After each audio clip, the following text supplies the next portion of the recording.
मन मंदिरा गजर भक्तीचा.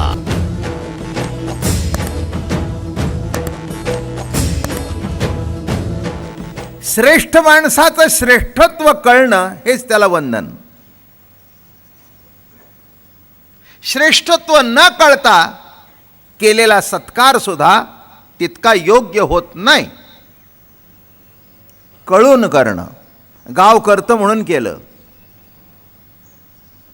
माझं बोलणं कळलं का? गाव करतं, त्यांनी हार आणला म्हणून तुम्ही हार आणला होय, मी विसरलो, मग चटकन जाऊन बाजारातून घेऊन याला. त्याला काही अर्थ नाही. काय हे अनुकरण आहे, श्रद्धा नव्हे.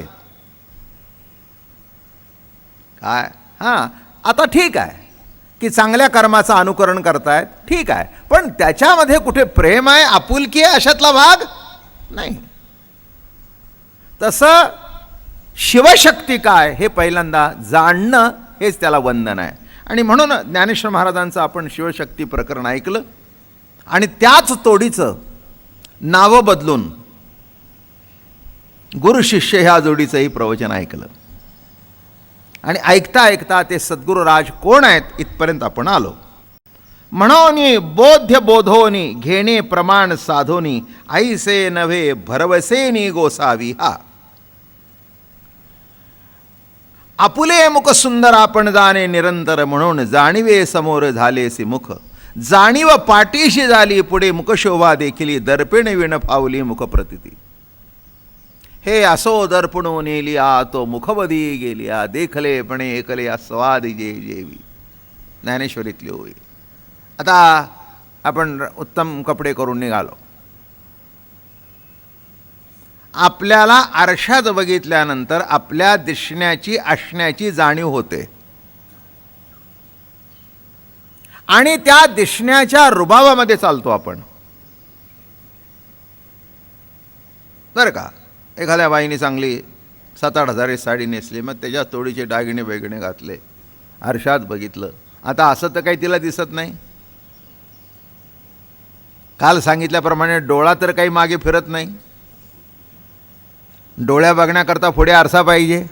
आतल्यास जर डोळा फिरला तर डोळाच गेला. असं जर बुबळ असं झालं तर काय झालं, डोळा गेला. मग दिसण्याकरता तसं समोर कोणीतरी पाहिजे. काय आणि मग एकदा आरशात बघितल्यानंतर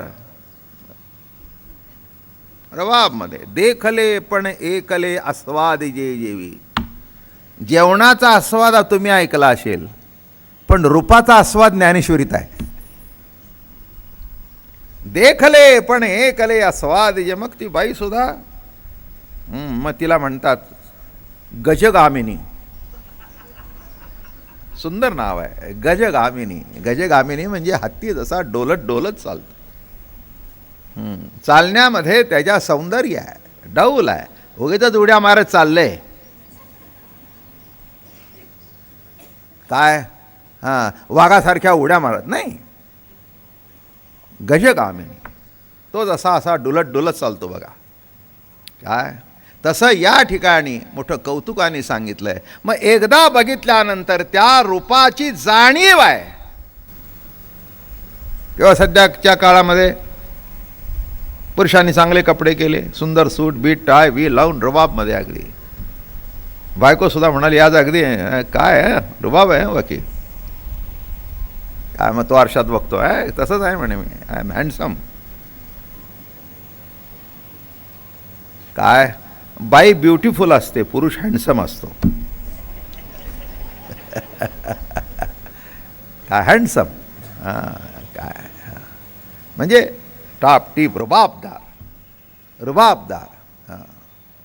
म्हणून नीट लक्षात घ्या. मग तो असा रुबाबमध्ये त्याच्या टाचेच्या बुटाचा टाचेचा आवाज टाप टाप येतो. ते म्हणले एवढ्या रुबाबमध्ये चाललाय. अगं बघ ना, लग्नाला जाऊ दे आता, आज माझ्यासारखा कोणी नाही. ते म्हणले आला तर बरं, आला तर आला, पण आत्ता तरी माझ्यासारखा कोणी नाही. ठीक आहे. देखले पण तुम्ही ज्ञानोबारायची ज्ञानेश्वरी बघितली आणि त्यांचं वाङ्मय बघितलं तर एवढा रसिक वक्ता सापडणं मुश्किल आहे. रसिक तत्वज्ञान माणसं म्हणतात ऐकून ऐकून ऐकून ऐकून रसिकपणा संपतो. पण ज्ञानेश्वर महाराजांची ज्ञानेश्वरी बघितली तर त्याच्यामध्ये का रसिकपणा आहे, तर त्याच्यामध्ये भक्तिरस आहे. भक्तिरस असल्या कारणाने त्याच्यामध्ये रसिकपणा आहे. रसिकपणा आहे. म्हणून भक्ती हा रस आहे. नवरस शास्त्रकारांनी साहित्यिकांनी मान्य केले, पण हा संतांच्या कारकिर्दीतला भक्तिरस हा वैशिष्ट्यपूर्ण आहे. प्रेमरस आहे, भक्तिरस आहे.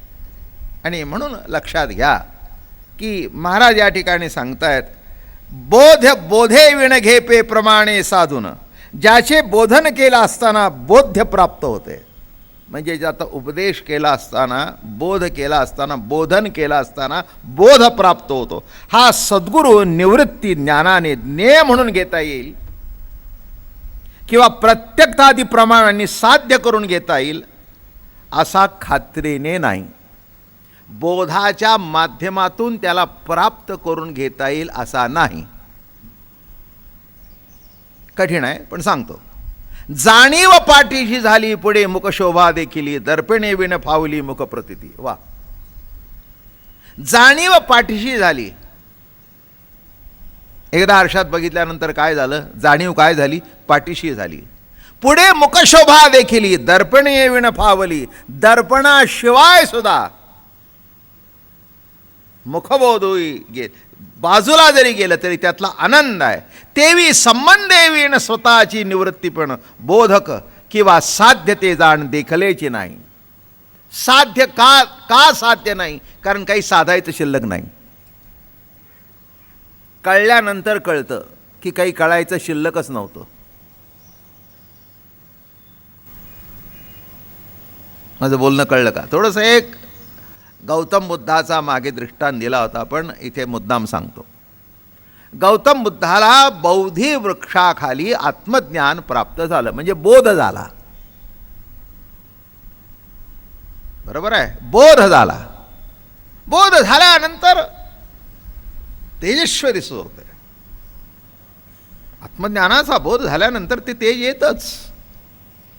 पोटामध्ये गर्भ राहिल्यानंतर जसं बाई निराळी दिसते, तेजस्वी दिसते. बरोबर आहे, तसं बोध झाल्यानंतर, बोध प्रतीती झाल्यानंतर ते तेज आपोआपच येतं.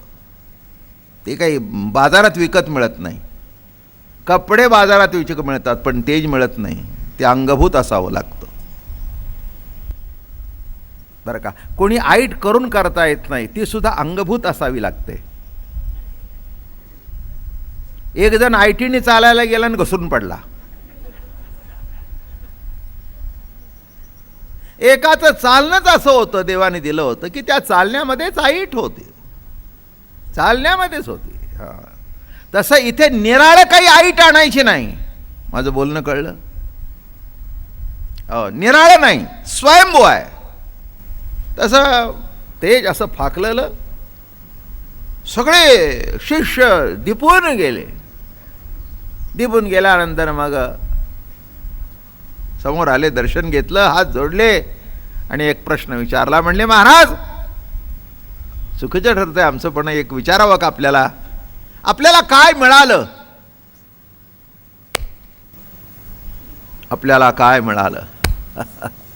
काय सांगू मंडळी, काय मिळालं म्हटल्यानंतर गौतम बुद्धाची मान खाली गेली आणि धाय रडू लागले. गौतम बुद्ध धाय रडू लागले. रडू लागले म्हटल्यानंतर शिष्यानं वाईट वाटलं की आपल्या हातून काहीतरी चुकलं आणि नको तो प्रश्न सद्गुरूंना आपण विचारला. आणि मग पुन्हा पाय धरले. म्हणले, महाराज काय चुकलं आमचं? काय आपण इतके तेजस्वी दिसताय की आम्हाला राहवलं नाही आपल्याला की काय मिळालं त्यामुळे आपण इतके तेजस्वी झाला. एखाद्या सेंटचा वास जर गर्दीत आपल्याला आला तर अनोळखी माणसाला सुद्धा विचारतो, काय हो तुमचं सेंट फार सुंदर आहे, कोणचं आहे? विचारतो. स्वाभाविक आहे, जीव स्वभाव आहे, त्यात काही चुकलं नाही. जीव हा चांगलेपणाचा भोक्ता आहे आणि चांगलेपणाचा भोक्ता असणे हे काही चूक नाही. काय प्रत्येकाला गोष्ट चांगली लागते, जेवण चांगलं लागतं, घर चांगलं लागतं, कपडे चांगले लागतात, बायको चांगली लागते, मुलगा चांगला लागतो, नवरा चांगला लागतो. जेवण का काही चालतं?